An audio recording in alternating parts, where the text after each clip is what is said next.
students, welcome to my class. So today we will begin the topic laws of reflection. So laws of reflection will describe the phenomena of reflection. Reflection is the bouncing back of light in the same medium after striking a plane surface or a polished surface. So let's begin with the first law. Now first law states that the incident ray, the reflected ray and the normal, all three lie in the same plane. So let's see.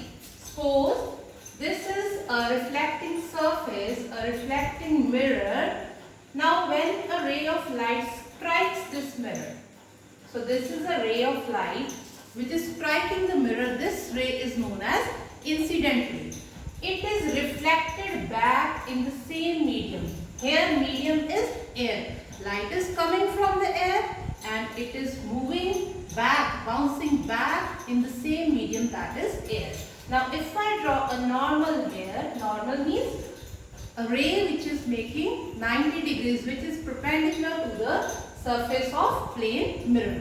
So when I draw a normal here, all the three rays, that is incident ray, normal and the reflected ray at the point of incidence lie in the same plane. Here same plane is, now here plane is board. Now if I show you here, now suppose this blue line is showing incident ray. I have shown the arrow over here. Incident ray, it is moving here, it is coming and striking a plane surface, a mirror, and then it is reflected back. So this red ray is showing the reflected ray. All the three are in the same plane. Now plane is air. Earlier plane was board. Now the plane is air. Now I keep this on the table. So now we can say incident ray, it is striking to the mirror, then it is moving back, reflected in the same medium. Now the medium is table. This ray can't move away from here. It will be on the table only. So this shows first law, that incident ray, reflected ray and the normal, all three lie in the same plane. Now let's move to the second law. What is the second law? Second law states that the angle of incidence, always make the angle of incidence with the normal.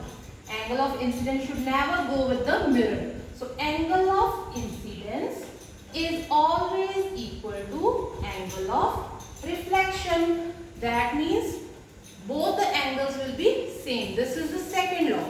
Now let's see here again in the same figure.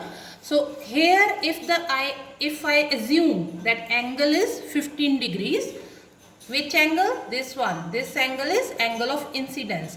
And then the reflected angle will also be 15 degrees. Suppose I shift this angle and make it to 60 degrees.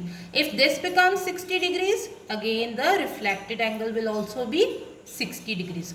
I hope it is clear to all of you that angle of reflection is always equal to angle of incidence, or angle of incidence is always equal to angle of reflection. So now I think both the laws are clear to you. Thank you.